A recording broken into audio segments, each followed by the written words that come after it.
Welcome again to today's webinar. In a world of algorithms, human connection is the cheat code.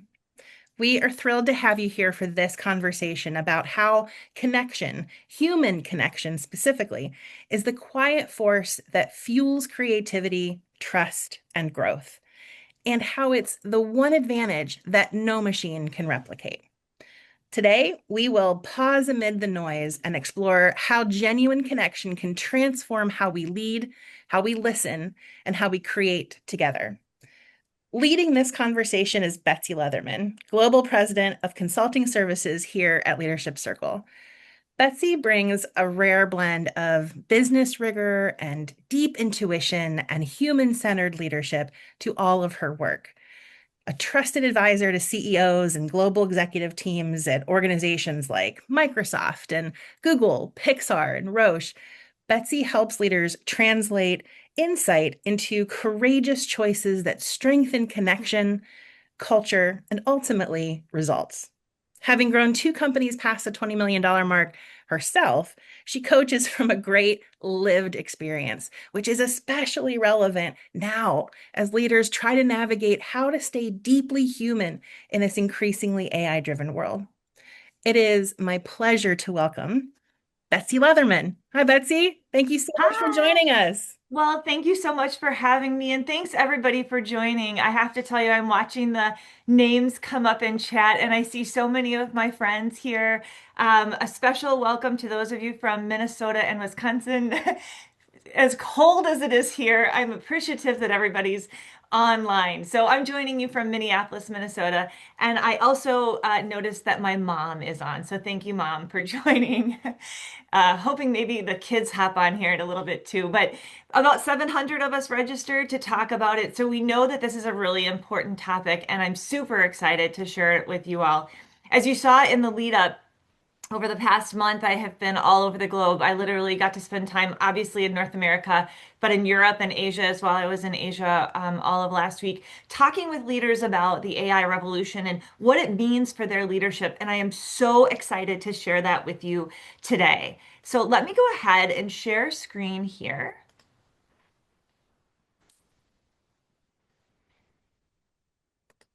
There we go. Sarah, I'm all good. Yep, there we are. Okay, wonderful. So, in a world of algorithms, human connection is the cheat code. And let's go kind of exploring this together and see what we can learn. So, I mentioned in preparation for this call all of the leaders I had talked to across the world. And of course, adoption of AI is really different as you go across different continents. However, the topic of AI is as relevant in any of the countries that I was in recently and any of the leaders that I spoke with. So, I thought that was pretty interesting. We'll go through lessons in connection, how to connect to self, team, and ecosystem as a bit of the antidote to what might be happening a little bit with AI. The other thing I'll mention, knowing that AI is a broad title that encompasses a lot of things. You might hear me refer to it as a large language model. That doesn't actually include all of AI, but allow it kind of to be our operational definition. Here's why. I think that when we call artificial intelligence AI, we give it an identity. And then we kind of unconsciously assume it has human qualities.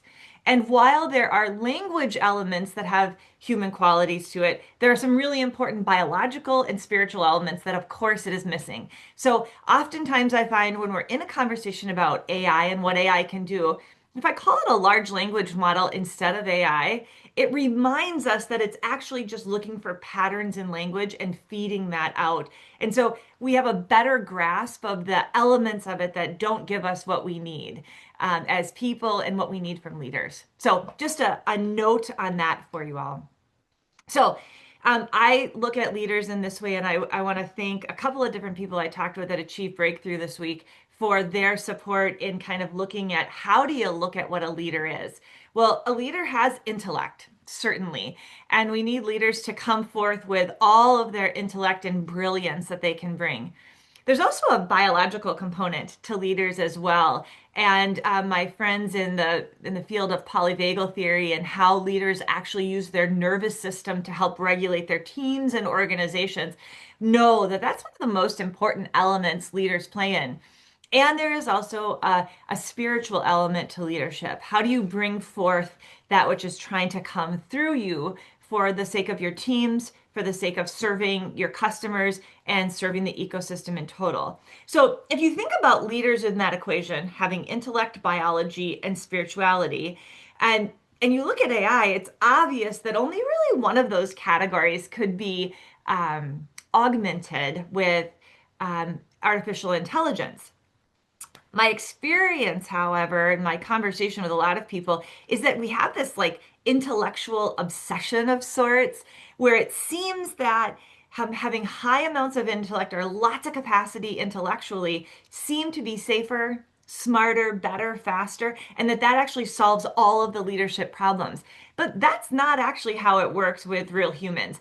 Now, if I asked you to think about your very favorite leader ever, just imagine in your head like your favorite leader you ever worked with or worked for. Maybe it was a peer that did great things, or maybe it was a boss that really had you, or even a direct report that you watched and thought, oh my gosh, this person is amazing. And I said, tell me what about them was so great?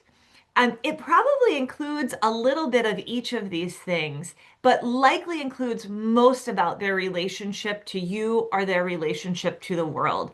And so that relationship or connection is what we really want to focus on today because we think as AI continues to do more and more of the intellect portion of this equation, or actually just accelerate the intellect portion, that leaders need to actually crank up on the biology and crank up on the spirituality to drive connection at a higher level. So the question becomes kind of what could that look like? I always love to start with a story of what something could look like. These are pictures of a colleague that I worked with at Razor Marketing. So I was one of the founders of Razor Marketing 20 years, it was 20 years ago. And this is Eric Gilseth. Eric was our second employee. And we were a very small organization. It was just two of us when we started. And we had gotten enough sales and revenue that we could bring on one employee. And we had interviewed this one employee, and she was amazing. And we got her. And then my partner called me and he said, there's one more. You got to talk to him. And I said, we don't have any money for one more. And he said, we need to go find money for this guy. So I interviewed him and I thought, oh, he's a great guy. And he seemed really amazing. So we hired Eric. Um, Eric was the most connected, magical being I think I have ever worked with. He's the guy that if you're coming up on the end of the month and you got 3 days and you're just a little shy of goal, if you called Eric and said, Eric, we need a $200,000 project. He'd say, give me 2 hours. And he'd come back and he'd have it. It was like, how in the world do you do that?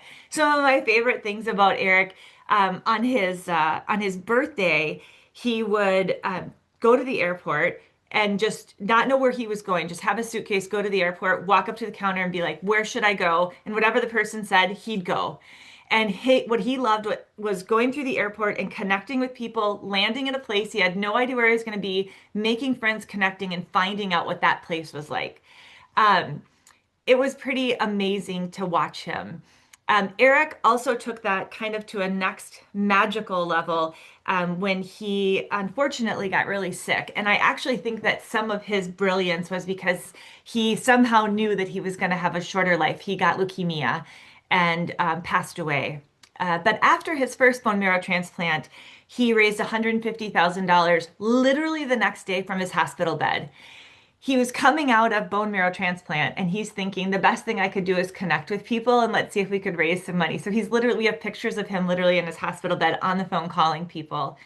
Um, One of my teammates is going to drop into the chat a pretty unbelievable video for you to watch after this if you get a chance. We actually he had gone into remission and we had a party scheduled and he had had a bad doctor's appointment that day where they said that the cancer was back and out of nowhere gets a call from Elton John's people that Elton John was going to be in Minneapolis that night and they wanted him to come to the concert. And the video that's going to get dropped into chat, video link, is Elton John singing to Eric and bringing him up on stage. This kid was magical. And when I think of connecting through all of the trials and difficult times, I think almost like, gosh, what would Eric do in this moment? And he would connect out to his team and he would connect out to others. And he was deeply connected to himself. So a little bit of, the way that I like to think of it. And when I think of Eric and what he might do right now, I think of how that could apply to us. I think, okay, if we can scale our intellect through artificial means, then we actually have to scale our relationship through human means, through conversations like this, and through even more conversations, maybe at the grocery store, walking through the airport, or sitting and having meetings. Last week I traveled, it was over 24 hours to get to this meeting so that these leaders could all be brought together. And 40 of them also traveled in for that. And I thought, wow, there's something so magical about the way in which we connect and how that drives us to results. And I started to wonder, with all the talk about AI in business and on board calls and such, what if people were spending the same amount of time talking about how they were going to build relationships inside the business? What if I was spending the same amount of time trying out new things as AI as I was connecting with myself and making sure I knew how I was connecting with my team and then the ecosystem?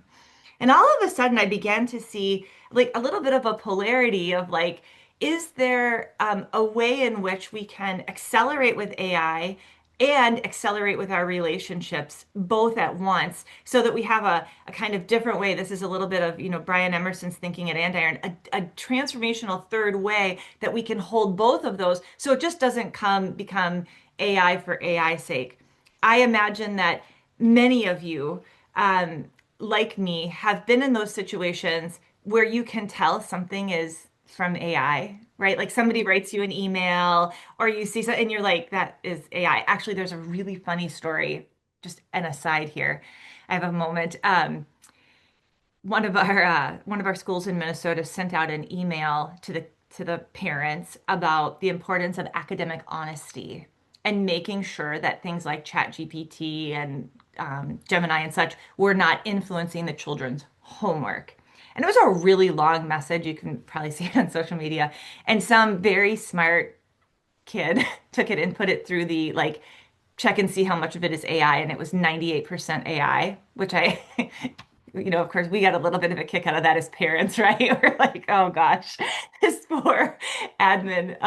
But you can tell, right? You can read it and you can go, huh, what's about that that's there? And so I share that because the notion is like, how do we bring more of us and actually see that there's a emotional intelligence advantage, that leaders understand that the empathy that they can give in relationships and that collaborative innovation can't really occur when you're just using AI. And that's kind of the frame that we want people to hold. If you're pushing AI, you should push relationships too. And relationships start with connection to self and connection to others. Hey, Betsy, before Yeah. you move on too much Yeah. further, we had one question for clarification in the chat Mhm. asking about what you mean by intellect. If you mean, the human Oh, intelligence from the neck up, and ah, or are you including the subconscious, like the gut instinct, that kind of thing? So, great. Thank you so much for that question. And thank you for telling me, Sarah. Um, in this particular intellect, I'm thinking head up, but you are absolutely correct. It's the whole intellect. We would almost have to parcel that apart. And in fact, I think as leaders get in more volatility, more uncertainty, complexity, and ambiguity, the intellect of body, the biological elements of that, the spiritual elements of that, the intuition of that is actually much, much more important and much stronger. And you can't get it from AI. It doesn't have that capacity. It doesn't have that connection. So thank you so much for adding that. Yeah, the AI seems to be able to accelerate our kind of thinking, our brain, or even I don't know if it's accelerate or encapsulate. Maybe you guys can help me find the right word. It's like it helps your ideas go from here's an idea to this looks like it's a fleshed out thing faster. So that's great. We can use that along as long as it really does capture what we're saying. And there's so much more to leading, and there's so much more to working than just that. I thought it might be interesting for those of you who know the Leadership Circle profile, um, to look at some of the very unique things that we know about relating and leadership effectiveness. Now, if you're not familiar with the Leadership Circle profile, maybe somebody can drop in the page from our website that kind of walks through it. But if you could imagine that this circle, from 9 o'clock to 3 o'clock, if it were a clock, anything above that middle line, those are the creative competencies. These are things that leaders do that are long-term nature and focus. They truly scale the capacity and capability of the leader onto the organization. They're also often seen as inspiring, engaging, and unleashing. Anything below that line, that's what we call the reactive tendencies. These are also leadership behaviors. They also get things done. They tend to do that with a bit of a shorter time horizon, and they often cost the leader or the system that's around the leader quite a bit of energy. So the bottom is reactive and the top is creative. And what I want to draw your attention to is what we know about this area of relating and the outer dimensions that are associated with it. So relating correlates to leadership effectiveness at a 0.85 level. Leadership effectiveness then correlates to business performance. So the likelihood you will get business performance from just the act of relating is extraordinarily high. Remember that anything over zero point 0.3 is seen as kind of significant. So a zero point 0.8 is like, it's actually almost unheard of that you could get correlations at that level. As we move out to the outer dimensions, caring connection, then fosters team play, collaborator, mentoring and developing an interpersonal intelligence. These are kind of ways that relating can show up. And each of those also has very strong correlation to leadership effectiveness and business performance. The other kind of fun fact that some people on the call know, if you're a certified practitioner, you certainly know this. This whole relating dimension correlates with achieving at a zero point 0.9 level. So the more relating I do, the more likely it is I'm going to move over to achieving, which is why it drives leadership effectiveness and business results. So if we were talking about this as like an abstract thing, there's kind of that like, well, of course you should be focused on relationships notion, right? There's an of course in that. But now you can actually see it from a correlation perspective and a mathematical perspective. Like not only, of course, but if you were a betting person, where would you want to lay your chips down to know that you're going to get the actual results?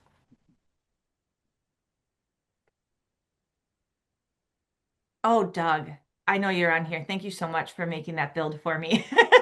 So our vice president of brand made this nice build for me that pulls forward. You can see it a little bit better there. And when you all get the get the slides, you can use that for sure.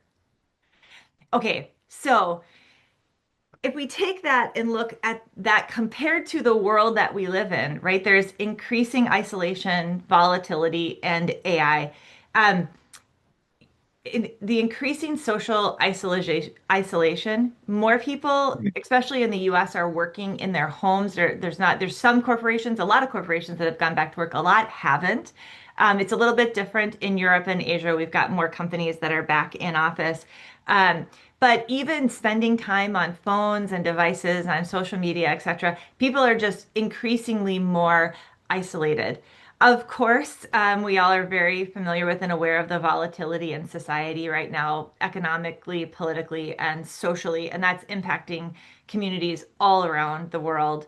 Um, AI is giving almost another reason for us to spend more time in isolation. So I almost say to people, gosh, if you're spending time doing that, just be sure to spend the extra time on human connection, however you want to choose to do that. And I'm going to tell you all about a an experiment I want you to try. And then I also want to tell you about what Paul Byrne, my co-host on the breakout room, said when I invited him to this experiment yesterday. So here's the experiment. After this call, go spend an hour on ChatGPT doing things. Okay, spend an hour with AI.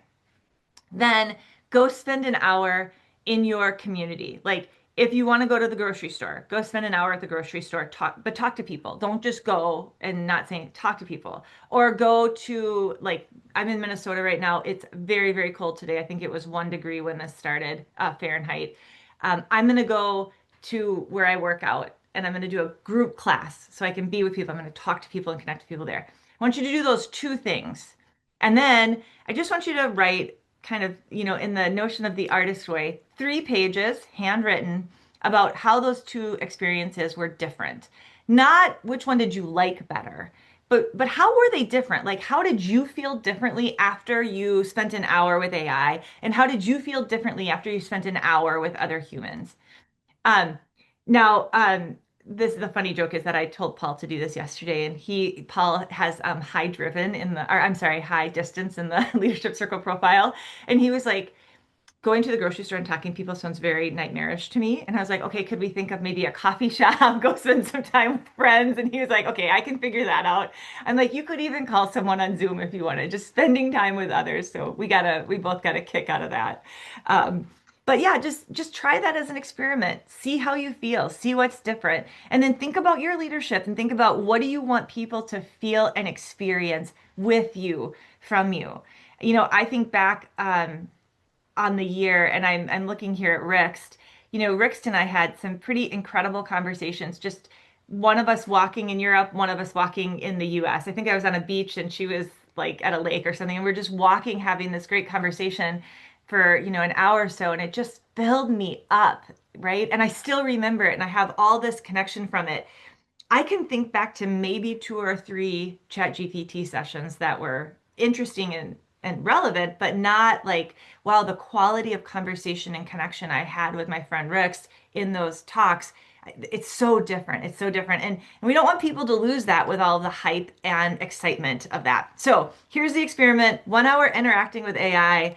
1 hour interacting with other humans, however it works best for you. You don't have to talk to people at the grocery store and have them say anything about you, though I talk to lots of people at the grocery store. It's kind of my thing. But then 3 pages of how you feel about both experiences. Why 3 pages? I'm an artist way person. I'm playing with the notion of morning pages right now. I've been doing it for a while. So it's just handwritten 3 pages of just full stream of consciousness. Don't judge yourself. Don't worry. It doesn't matter what it says. You're never going to show me. You're never going to show you, even. You don't even have to read it. Nobody else will see it. Just get it out and then help yourself process that event. One quick question from the chat there is Mark wants to know if he can have AI write those pages, Betsy. No. You cannot. But that is exactly what Paul said. He's like, so could I be like, dear ChatGPT, 3 pages of running stream about how I feel. So yeah, it is a cheat code, but we don't want to cheat you out of connection to self. I think that is like the best way to connect to self. Connection does indeed build resilience as well, right? And so talking with others about what's going on, I like to think of it as it helps you have a network of holding things. I was noticing this the other day, Monday, I think I had 2 debriefs and 3 coaching calls. And one of the things I just sat in awe of with these leaders was the capacity they have. So they hold all this stuff for themselves. That is so great. You're like, how are you even doing that? But then they also hold capacity for their teammates and their system. And and they're holding all of this and also doing. And to me, it's just remarkable. It is remarkable how much we can hold. I believe that when we connect to ourselves, we connect to our teams, and we connect to the ecosystem, it actually creates a web where we can hold even more. And all of that in service of what we're trying to do in the world, whether that's individually or as a company. When we're all connected like a web, we can hold even more. And I think that's pretty amazing. The authenticity in that also builds trust, which is the key element of relationships. And then the creativity of that and having all of the diverse opinions in that web drive to so much better results, much more effortlessly, right? I mean, I can tell you the team that put this webinar on, there's about 5 of my teammates. I can see all of them here. The lift and effort it took for us to do that as a team spread out across is so much less than if like one person tried to hold and drive all of that.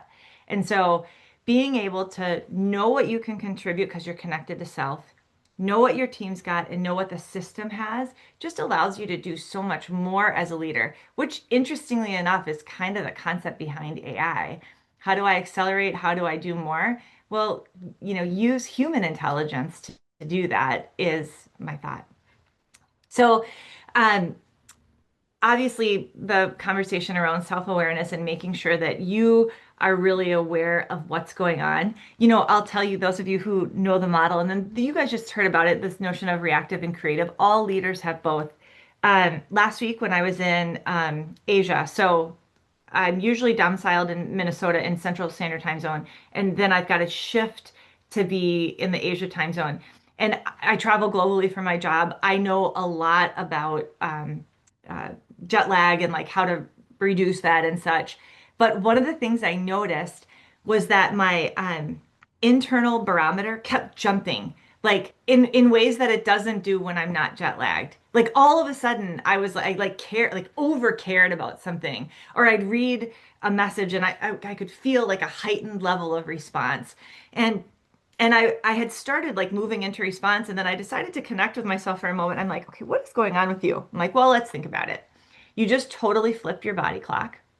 You're not eating in your normal time zone and you're not eating your normal food, though the food in Asia is obviously wonderful. It's not what I would normally eat. I was drinking enough water, which those of you who know me, that's a shocker because I really have to work to drink water. But when I'm on a trip, I'm very, very focused on drinking enough water. Um, and I was just off sync with my family, which for me is really important. I've got my husband, Mike, and Kieran are here, and then I've got another son in North Carolina at college, and I was off sync of them for time. And so I just noticed, like, okay, just know that you might be responding to things at a higher level. So as you respond, instead of actually reacting, just take that into consideration. Notice the filter, notice what's going on for you. Tell you what, coming back to my normal time zone and doing yoga a couple days in a row, I'm like, oh wow, why did that bother me last week? And it just kind of made me smile. But that's that connection to self. Um, Also, getting out of your kind of own head of how am I responding and going into that emotional intelligence practice of what's going on for others in a moment so that I might attune to what they need since I'm a leader is very important. And then balancing this, what are my own personal values of leadership and technology is the notion that I like to think about when connecting to self. Um, Kind of as a funny joke, but not exactly funny because I almost did it. I was thinking of making an agent actually for this webinar to send out to you all, something called like connection companion, where if you're in a moment and you're not sure like how could I connect or how should I connect, that you could actually write into the AI agent and it would remind you to connect to self, connect to others, and connect to your ecosystem. So in lieu of actually doing that, because I felt it was just slightly ironic, imagine the notion that you're just checking in with yourself and you are the connected companion. You are the chat GPT. What should I be doing right now? How do I connect to myself better? How do I connect to my teammates? And then connection to team as an actual focus element. So how do you, as a leader, or inspiring you as a leader to foster inclusive environments with lots of different perspective and lots of different thoughts? I tell you what, last week, both with client and with a sales call that we had with our internal team and the client team. Oh my goodness. I wish I wish I could have bottled up the diversity of opinion and thought around singular topics. You know, Oftentimes people can step forward and it feels like a topic is um like it feels like I know everything about that topic, and then all of a sudden you get 40 perspectives in the room, and the what you actually do with it is so much bigger. We experienced the same thing last week. We had a client who had given us a particular need, and we met with them, our internal team, who all had really different ideas about how to tackle this need. And then they had five clients there. and we all kind of tackled this problem together. It was the most interesting and wonderful conversation that we never would have gotten to had we not fostered the inclusion of everybody's opinion. Ultimately, for the people that they serve and the customers that they serve, that solution is going to just be so much better. And also making sure that everyone's speaking in that, right? When you get in large groups, sometimes it's hard to do that. So in our sessions, in our team sessions, not only do we do lots of work around breaking into pairs and triads, um, but that also ensures that everybody gets their input in. And of course, that you represent the emotional intelligence element of that. If my perspective differs from yours, how do we hold that together? But one kind of key takeaway for you all as you're thinking about connection to team, if you're in a meeting, you've got a topic that comes up and you want to make sure you get everybody's opinion. Before you ask anyone to contribute, break them into groups of two and give them 5, 10 minutes to think about what is the idea and then come back in their groups of two. I guarantee you, you will get higher levels of participation and you'll get everybody's voice in the room, which is not only key to psychological safety, but it's key to having a better problem solving orientation as well. And then finally, the last piece is how do you connect one layer out from what the team of focus is, right? How do you think about the ecosystem that they might impact or the people that they're serving? And to me, it's almost like I can imagine on one side, I have the capability of accelerating my brain intellect or the speed at which I produce something with AI. Great. And on the other element, it's like connection to self, connection to team, connection to system, something that I as a leader can only hold. That notion of systems thinking is a higher creative orientation and leadership capacity. But what we find is that when leaders are able to take the system that they're working in and hold it like an object, right? Whether that's their own leadership or the team that they're on or the whole system that they're representing. Sometimes I use this globe, I keep it by my desk. Those of you who work with me have seen this a lot. I almost say, like, gosh, if this is the system that we're working on, the thing we're trying to connect with, the ecosystem that gives us what we want, how can we connect greater with this as an object? So that we might serve it better. That's kind of that systems switch and awareness.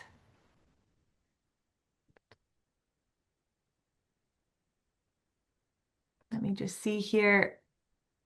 So, prioritizing human connections, having a collective strategy against that for you and your whole team. Like I I have a big meeting next week with all of our principals, and I know many of you are on the call here. One of the things I'm going to be asking is, what's that plan for you? Connection to self, connection to team, connection to others. How do we have a collective strategy as both an organization and as individuals to do that? And then how do we combine that to kind of thrive in this world that we have? Now, before I go to the last slide, I want to come off stop share for a moment. I think I'm off there. Yes, you are. Great. And the last thing I'll tell you about Eric, and then I want to open it up to any questions that we might have from the group. So I shared with you about Eric and his experience and what he brought to all of us. I mean, just absolutely unbelievable human. The other thing that was really interesting, so he had two bone marrow transplants, and with his second one, so the first one was when he raised $150,000, which was unbelievable for the Leukemia and Lymphoma Society. In his second one, the transplant was a little bit harder and didn't go quite as well. And he actually had a pretty close to near death experience. And one of the things that he shared after that, so he lived through it. And after that, he said that he was laying in his hospital bed and this like web came down. And he said it was a web and he touched it and he said, I've never felt anything so incredible. And he said it was kind of like if you could imagine like a web and then where the points cross were all these really, really bright points. And he actually spent from when he came out of the hospital from then until the time that he died trying to find a picture that captured it best. And oftentimes I've seen kind of web pictures like that, and I always think of him. And when I think of connection to self, connection to team, connection to others, I think of that web. I think of it as like a web that is here and available for all of us to work through, and actually giving us the capacity and capability to hold more and also to use the the experiences, intellect, knowledge, and wisdom of others as well.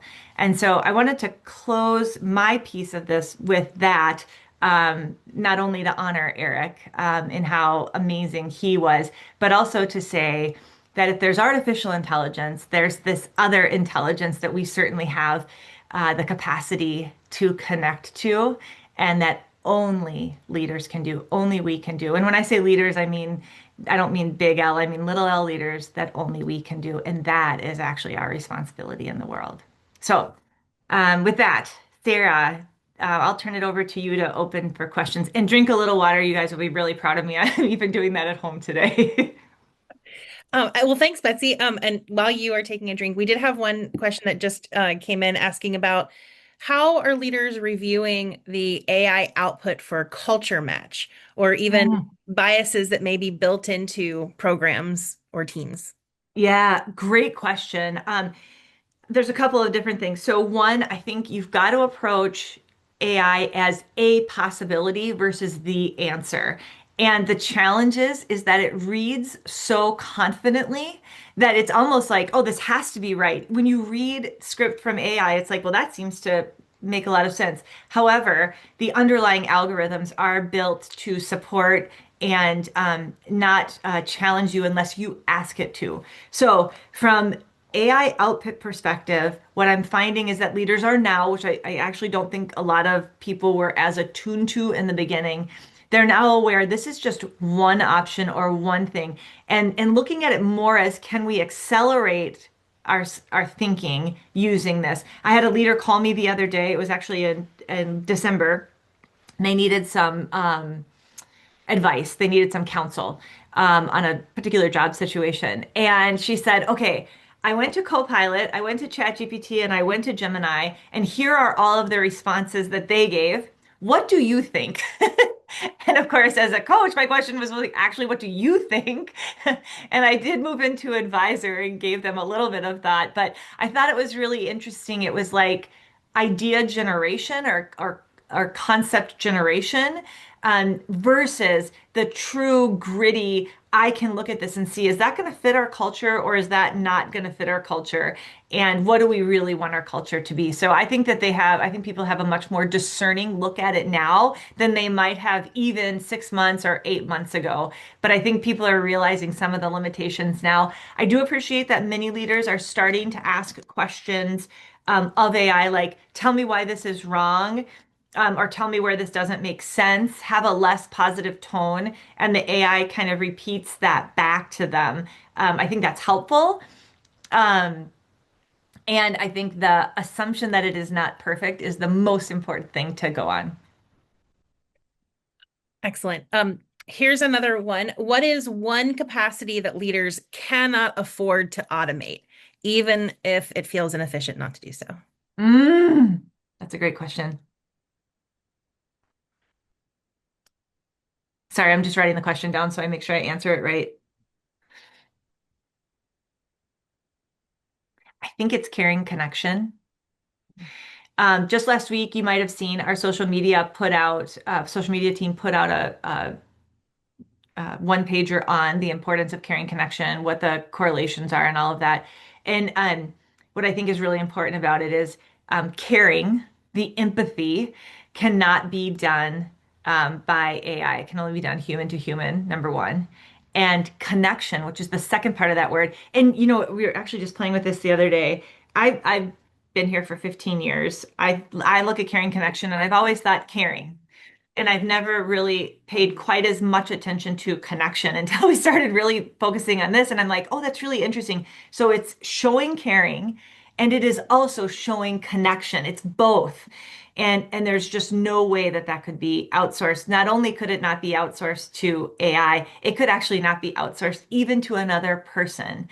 I will tell you the way that my boss cares for me, and I have two now, which is amazing. The way that they care for me and show care for me, when that happens, there's a special fill up that occurs, even if it's just, hey, how are you doing? How is your jet lag? How are you experiencing it? There's a special thing that happens there that makes people feel very seen. And I don't think that could ever be automated or outsourced? Great question.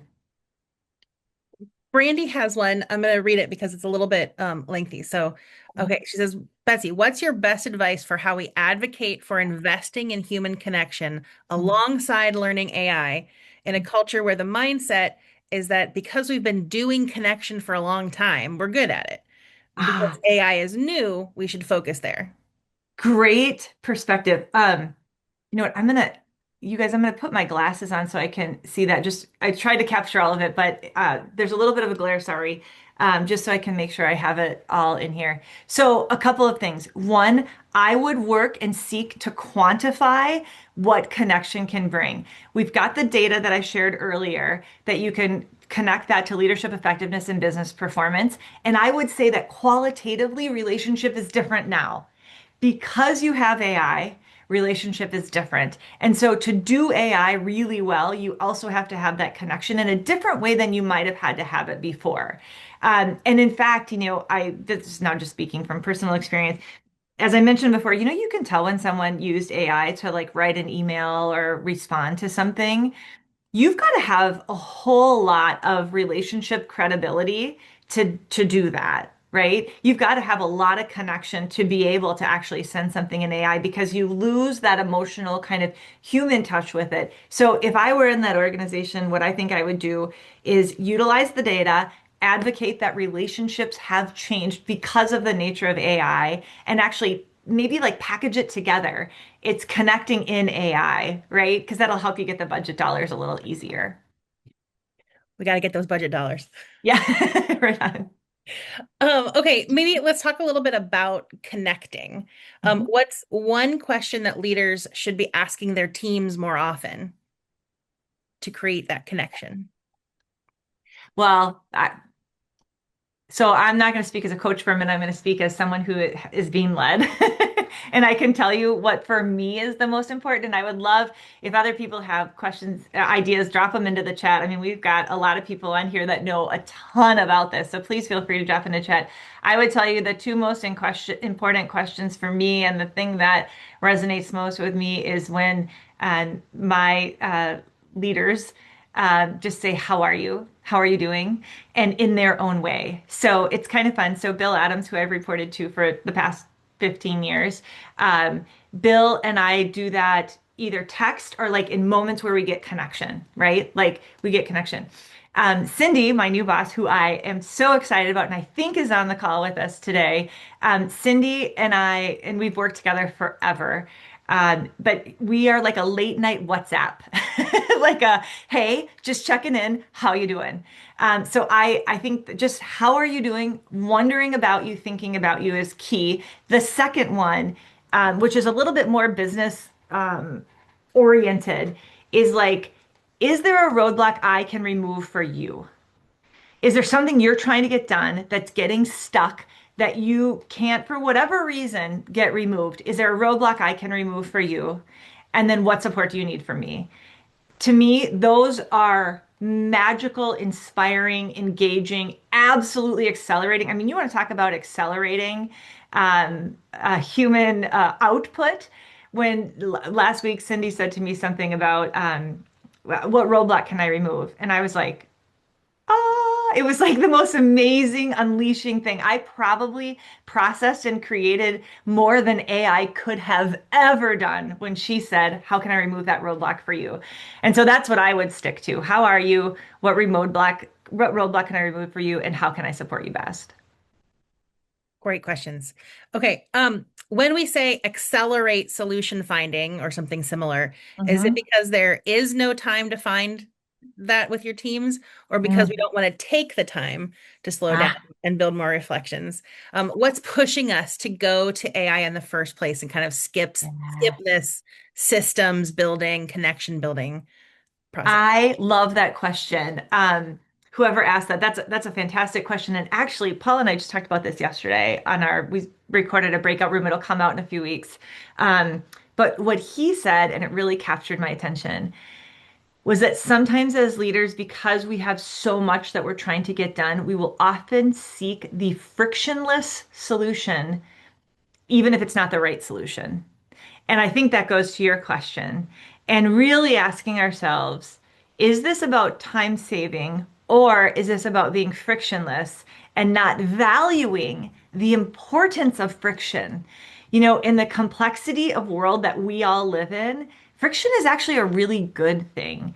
And if we ever have an idea or a thought that we want to move forward with, and everyone around you is like, yeah, yeah, that seems like a really good thing, please go find friction, right? Because if you can't find friction before that idea gets to a customer, it might not be the best idea. Go find the dissenting opinion. Go hunt down someone who you know will disagree with you. That's actually, I think, the job and the role of leadership is to find that versus get a whole bunch of stuff done. Though that's really important too. But I think, you know, go find the friction if you can, because someone else is going to find it if you don't. And that's the thing that scares me the most, right? Is like it's going to get to a customer and they're going to go, that doesn't make any sense. And you're just thinking, why didn't I catch that? Well, because you didn't find any friction. Kind of on the piggyback to your seeking for friction, we have a question here that talks about, that process being messy, right? Looking to relate Yeah. and connect is messy and magical, Thomas says, but not explicitly efficient. So many organizations and leaders are overvaluing the black and white outcomes of efficiency. Do you have any thoughts on how to pressure test this paradigm within a culture or Mm, corporation? I love that question. I think one of the things that you need to do, and actually, I don't know if Tyson's on the phone, Tyson Anderson, I just built a course and we've got a whole bunch of people delivering it called Mastering Creative Leadership. And in it, throughout the thing, we say mastery is messy, mastery is messy. We have pictures of messy things because we want people to be normalized in the notion that messy is actually very valuable because it's in that mess that you come through to mastery. Um, but you're right, organizations don't always value that. They value things that are nice and packaged up. When I was at Razor Marketing, one of the things we used to say is that simplicity is the result of profound thought. It's actually Occam's razor, what the company was named after. So you only get to simplicity when you've gone through profound thought, and profound thought can only occur in a highly dynamic, frictionful, messy environment, and then you get to that place of simplicity. I think sometimes AI seeks to represent itself as if you've gone through the profound thought because the output looks so pretty, right? It reads well because it's a large language model. It can pick, and you can say, make it sound more simple, make it sound less complicated, right? That doesn't mean you've actually gone through the thinking of it. And what I fear most about AI, honestly, is that we're going to lose a whole bunch of people's ability to really, really think through. And they're saying that that's actually happening in some places. Probably, why schools like my older boy I told you is at the University of North Carolina, and there are several classes where it's no phone, no computer. At our high school, there's no phones, there's no computer, there's no chat GPT. Now, there's a part of me that also says I want them to be able to know how to use that for an outcome because I think that will be helpful. But I love that in the learning process, they're saying, wait a minute, we really need people who know how to think through things in case the AI ultimately that we see is not giving the right solution. Okay, next one, Betsy, is how does human connection show up differently at the executive team level versus deeper in an organization? Mm. Or does it? That's a very good question, and I haven't thought of it as I think of executive teams and teams down through the organization. I think that without focus, now I'm thinking of clients that I've had, without focus, the executive team, because everyone's kind of representing their group, can oftentimes feel less connected than a team that has one goal that they're really focused on. That just is a natural occurrence. The work of teaming and the work of like our team accelerator practice basically says, how do we make sure that that is not the case for an executive team so that they are actually functioning just like a team with one goal? They're just able as a team to hold a multi-lensed view on a goal, right? So theoretically, if you had kind of in the perfect organization, right, everyone would have the same level of depth of connection to self across the board. from the person working on the front lines to the CEO that's supporting behind them, they would all have the same depth of connection to self, depth of connection to team, and certainly depth of connection to the ecosystem. Now that's harder from different vantage points. Like it's harder to see the whole system when you're dealing with customers every single day, right? But you can still hold the whole of the system that you are responsible for and make sure that that connects into the other whole. But I don't think that I don't think that it should be any different across levels. I'm seeing one from, I think it's Katie. I love, thanks, Katie. Katie Sue, this notion of somebody's role being devil's advocate. I absolutely love that. Another kind of fun tip that I love to do in client sessions is to, if you have two people with really polarizing views on something, to invite them for a meeting to switch perspectives. So I now have to, if this is person A and this is B, B represents A's perspective, A represents B's perspective, and just see what happens. Naturally, you get to a place of a lot more understanding. I think we have time for maybe one or two more questions. So, how about this one next? How do you help leaders distinguish between efficiency gains and erosion of trust or connection? Mm. These are really good questions. I feel like they were planted, but they weren't. Really good job. Thank you all for contributing these. I think the leader has to be asked that question. The leader has to know. And I think the key is being grounded enough from the outside to see it, like whether that's intuitively or intellectually, you see it or you just know, and asking them, like, what do you think is actually the best response? If you were the recipient of this, what would you want? How would that show up for you? And asking them to make that decision, especially from a coaching perspective. Now, there are times that I might give my opinion or a perspective to a leader if I disagree with them and let them have their opinion and say, so here's a couple things you might want to think about or consider as you go through that. But I absolutely think it is for the leader to determine. However, they often need help and support to do that because we forget and we just want to move, especially those of us that have that high controlling kind of driven, beautiful ambition, and you just want to get something done. And if you're like, ooh, I see myself being able to get through this by quick using AI, we've got to almost turn it up for leaders that as soon as you say that, you're like, wait a minute. Does that actually mean I should be using a relating response? Is the situation calling for something else and I'm trying to deploy a reactive orientation just because I want so badly to check it off the box? All right, we're gonna end up with, or we're gonna end this with Taharima's question. I'm sorry if I've butchered your name, Taharima. You've asked a couple great ones, and this is another good one. So last question, Betsy. How do you get buy-in from the team to practice all of this? I think that that is an awesome conversation. And